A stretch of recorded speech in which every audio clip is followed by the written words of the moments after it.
Hai guys, kembali lagi di kanal YouTube Timur Bercerita, kanalnya anak muda dari Indonesia Timur.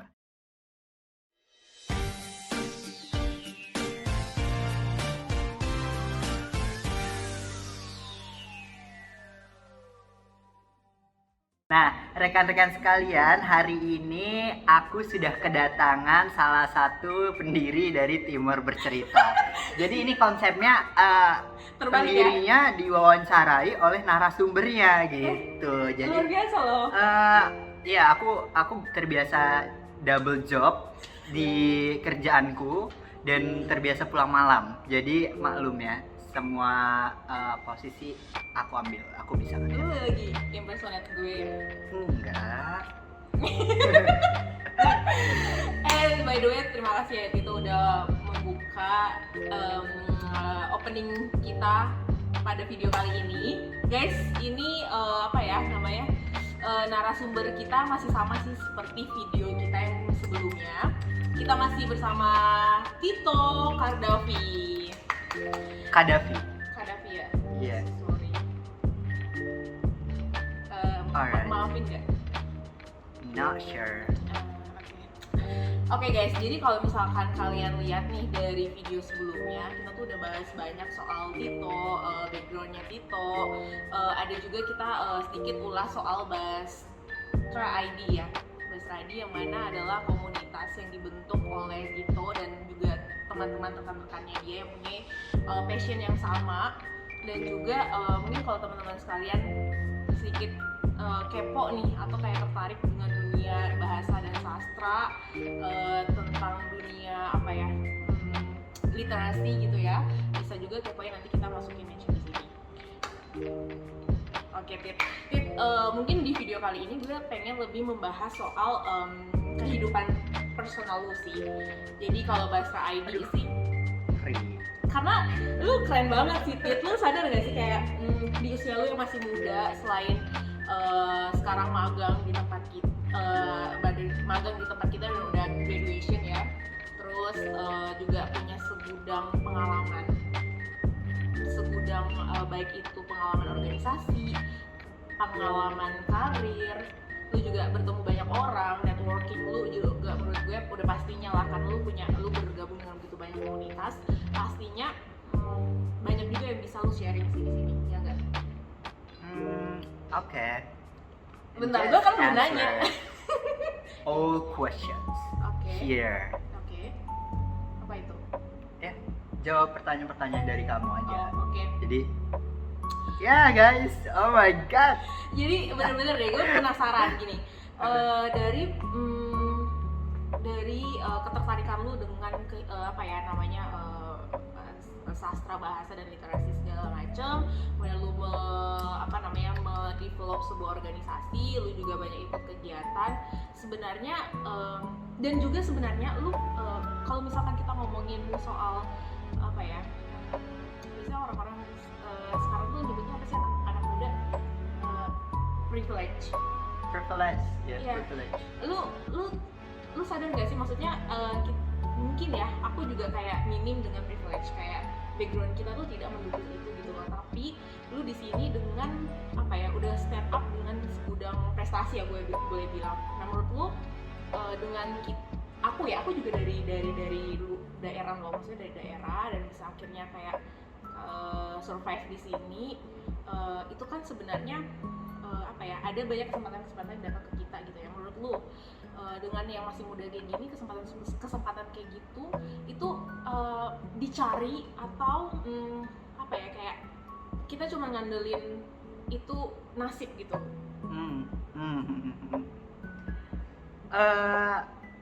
Menurut gue sih, gue menyadari bahwa gue juga datang dari keluarga yang underprivileged. Jadi generasi, pokoknya keluarga gue tuh istilahnya generasi pertama yang menempuh perkuliahan. Itu adalah ya intinya hanya kakak gue dan gue yang berkuliah di keluarga.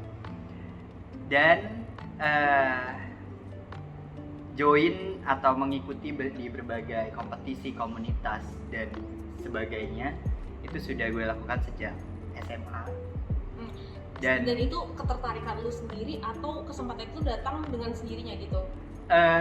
jadi bermula gini, sebenarnya kalau untuk lomba-lomba itu dari SD pernah, dari SMP pernah, tapi semuanya tuh hasilnya minim.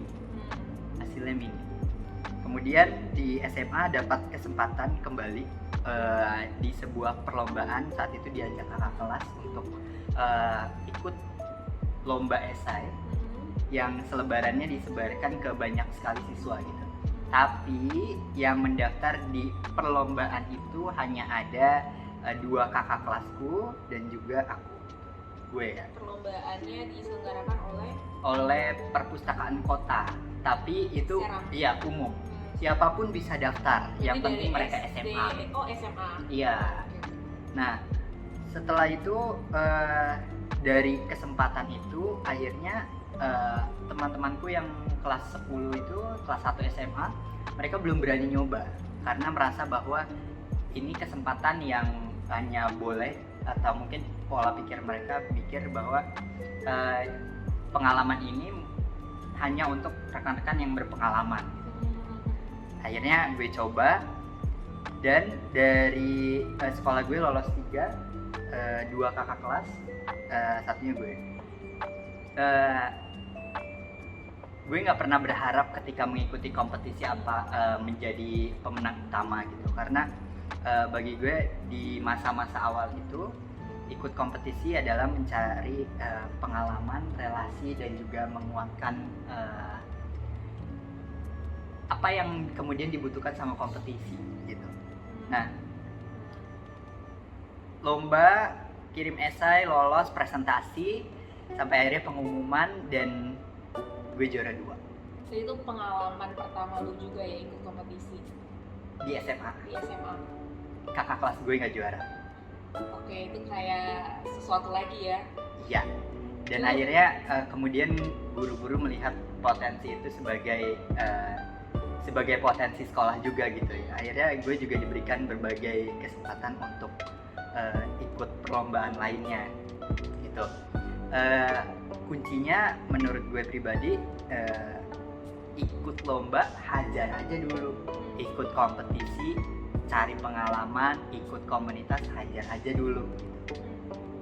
Dan cobalah buat proaktif mencari, karena dari kesempatan yang terbuka itu hanya ada beberapa orang yang kemudian berani memutuskan untuk bergabung atau untuk ikut.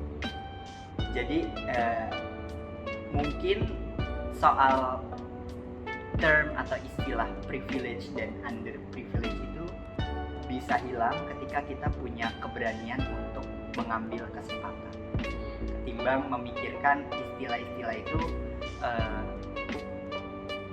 yang memengaruhi hidup kita gitu. Jadi nggak perlu banyak mikir apakah kamu punya privilege atau enggak, karena yang menentukan adalah your courage, keberanian. Berarti lu sebenarnya setuju sih, semua orang tuh punya kesempatan yang sama, benar gak sih? Nah, yang penting lu berani memulai dulu, lu totalitas sama apa yang sudah lu mulai gitu kan. Absolutely. Dan semua peluang dan kesempatan tiba-tiba akan datang. Alright. Oke. Nah, dari semua apa ya? Oke, lu dari yang tadinya ikut kompetisi di lingkup sekolah, SMA, kota dan SMA dan sederajatnya gitu ya. Kemudian apa yang akhirnya membuat lu bergerak lagi ke lingkup yang lebih besar gitu? Ya, ini cerita soal gue ya.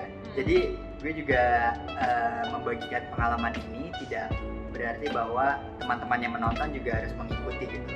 Karena kalian juga punya your path, ya, jalurnya masing-masing.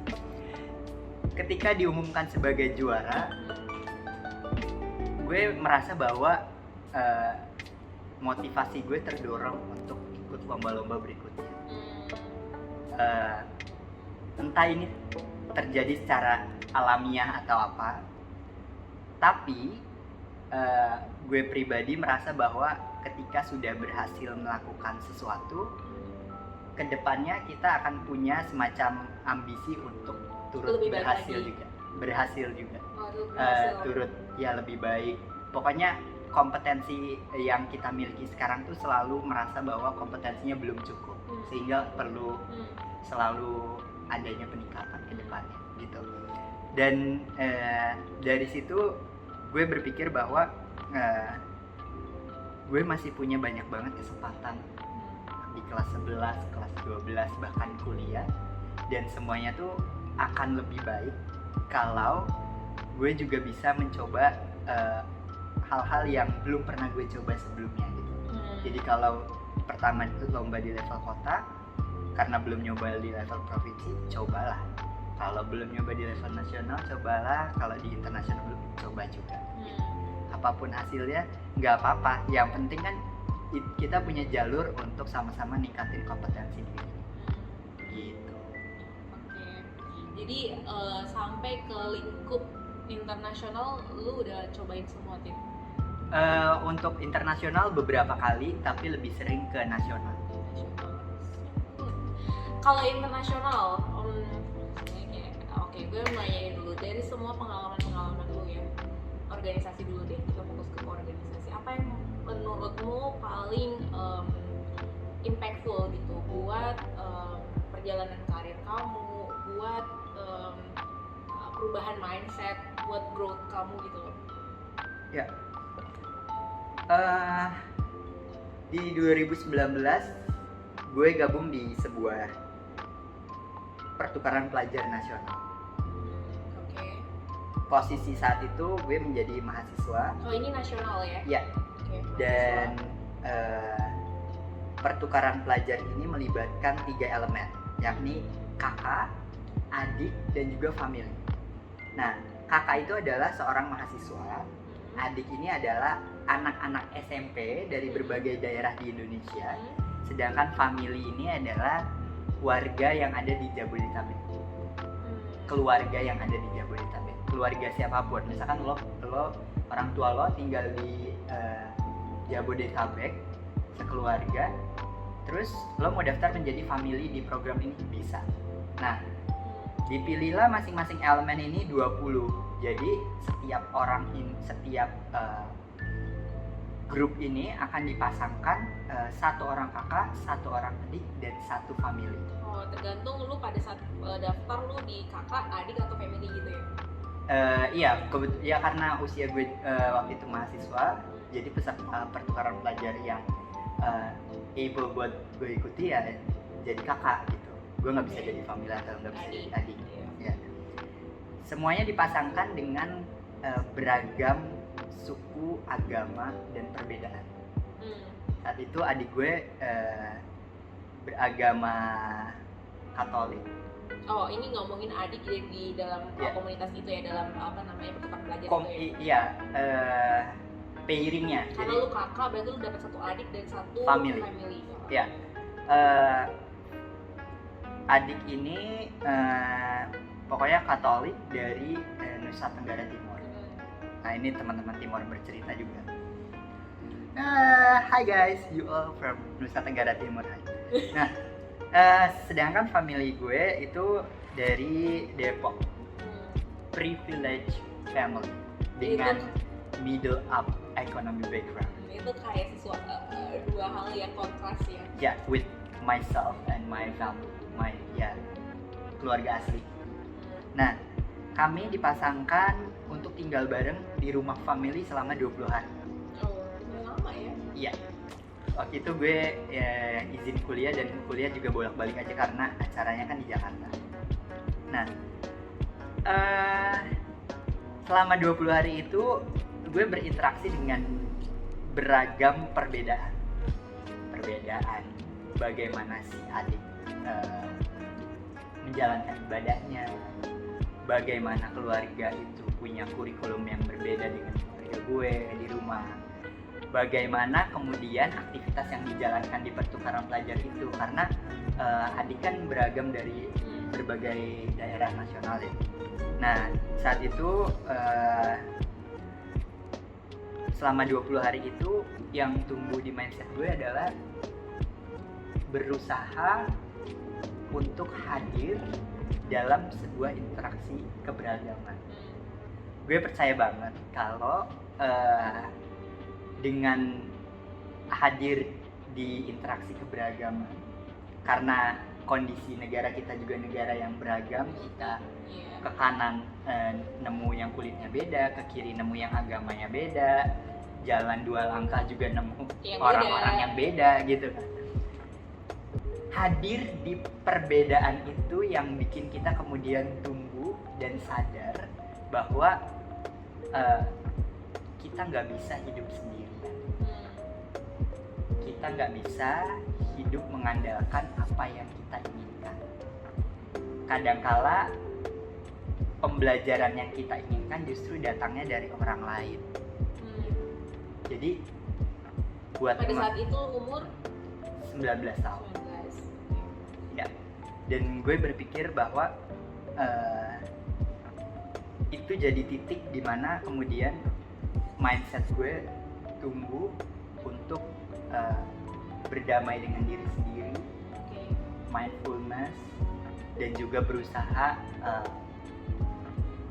percaya bahwa gue bisa dapat banyak pelajaran dari interaksi bersama orang lain. Ini akan beda banget ketika lo cuma main media sosial gitu, karena interaksi langsung dan main di media sosial itu beda. Di media sosial lo bakal amat mudah terpolarisasi dan lo bermain sama ekspektasi lo. Iya, amat mudah diadu domba. Sedangkan ketika ketemu langsung, duduk bareng, ngobrol bareng, jalan bareng, semua prasangka dan ekspektasi buruk yang selama ini lo pikirkan itu terklarifikasi. Sepakat. Sendiri gitu ya. Iya. Betul. Oke, sebenarnya ini harusnya gue tanyain awal sih, Fit. Maksudnya dari awal lu mungkin sekolah gitu ya, SMA sampai dengan saat ini lu ngerjain sesuatu yang apa ya, kayak sama. Maksudnya apa ya? Feel-nya tuh sama gitu. Maksudnya ketika orang-orang mungkin anak-anak lain di luar sana masih menerka-nerka passionnya apa, masih mencari apa yang dia pengen lakukan, tapi gue lihat kayak lu tuh udah dari awal udah ngerti path lu dan apa yang lu suka gitu, sehingga sampai saat ini pun lu emang ngerjain ini dengan kayak ya totalitas lah ya. Nah itu gimana proses lu dapatin itu, atau memang atau lu sekarang masih dalam proses untuk mencari gitu? Karena gue ngeliatnya tuh kayak ya udah lu udah tahu passion lu dan lu akan jalan di path ini terus gitu loh. Ya, gue ngerasa tiap orang itu punya waktunya masing-masing untuk menemukan path mereka seperti apa. True. Tapi yang bisa gue garis bawahi adalah teruslah bekerja atau melakukan sesuatu yang membuat diri kita bahagia. Dan ini membuat lu bahagia. Dan itu membuat gue bahagia sejak pertama kali gue terjerumus di dunia bahasa dan sastra. Jadi apapun yang kemudian membuat lo bahagia dan lo pikir itu bikin lo bertumbuh, lakuin aja, lakuin terus sampai lo akhirnya sadar itu mungkin jadi pet lo. Tapi kalaupun nanti ujung-ujungnya lo merasa itu bukan pet lo, ya udah, at least you are happy. Yang penting lo bahagia. Itu highlight sih, karena anak-anak zaman sekarang itu kan kayak masih ini, dan lu sebenarnya udah ketemu dan lu happy, enjoy dengan ini.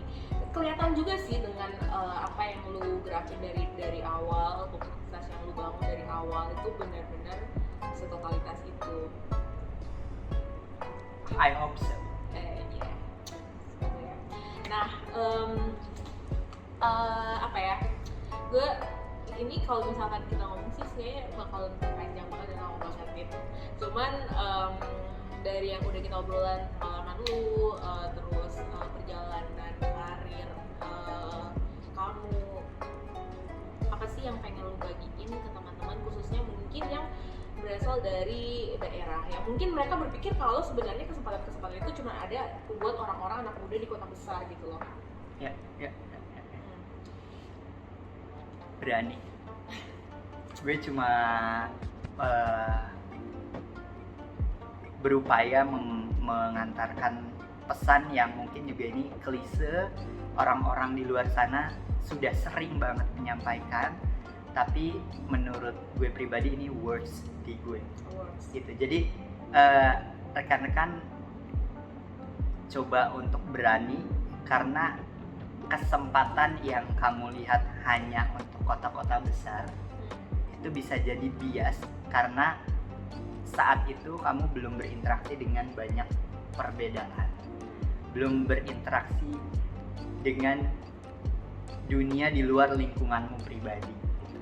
Jadi berani untuk ambil keputusan, berani untuk pergi keluar kota, berani untuk punya teman dari berbagai daerah, berani untuk ngobrol dengan perbedaan, baik suku, agama, perbedaan keinginan gitu. Berani. Super sekali.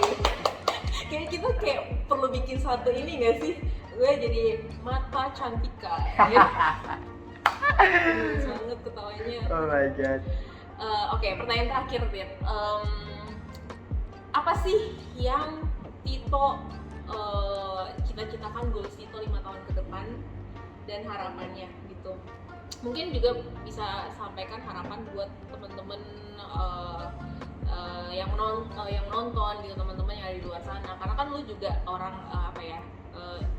tergabung atau tergabung dalam organisasi yang develop human gitu, maksudnya anak-anak gitu kan. Pasti lu punya harapan untuk anak-anak dan juga mungkin buat sumuran lu gitu sih. Iya.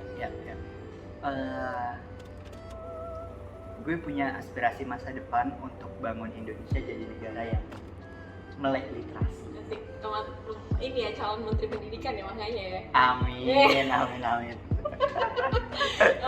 Nah, dari melek literasi itu gue merasa bahwa anak-anak juga perlu didukung untuk berpikir kritis, punya keterampilan sosio-emosional yang baik, berani. Nah, gue berharap bahwa selama 5 tahun ke depan gue bisa berjalan untuk tumbuh bareng, kerja barengan untuk bikin anak-anak Indonesia punya 3 keterampilan itu: berpikir kritis, sosio-emosional, dan juga keberanian, sehingga secara perlahan bisa bikin Indonesia jadi lebih melek literasi, jadi negara yang tidak mudah terpolarisasi dan diadu domba oleh banyak pihak atau pihak yang tidak bertanggung jawab. Ya, tapi sebenarnya lu juga udah mulai kayak bikin suatu wadah untuk goals lu itu gitu loh. Jadi gue lihat lu lagi on the track gitu. Iya. Semoga ya, karena ini suatu impian yang positif gitu loh buat anak-anak seusia kamu, seusia mungkin aku juga kali ya, gue masih muda.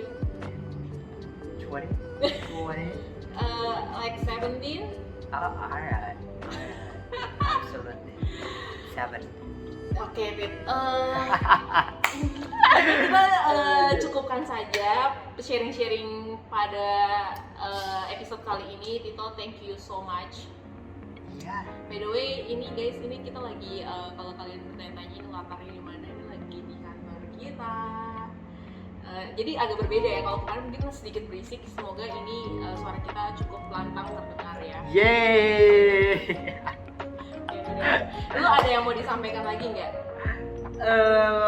Intinya maju terus untuk teman-teman Timor Bercerita, selalu kasih konten-konten yang menarik. Semoga platform lo bisa jadi platform yang besar dan bikin anak-anak di Timur bisa lebih berani dan maju lagi. Amin. Windy dan Yunita tolong dengar ya.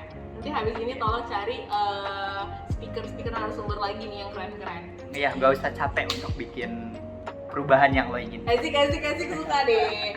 Oke guys, thank you udah nonton. Semoga sharing-sharing aku dan Tito kali ini bermanfaat buat teman-teman sekalian, dan juga semoga ada hikmah yang bisa kalian pelajari lah dari video ini. Yeay. Jangan lupa untuk di follow, Subscribe, like, dan share. Share, comment, dan giving feedback. Oke, thank you. Bye.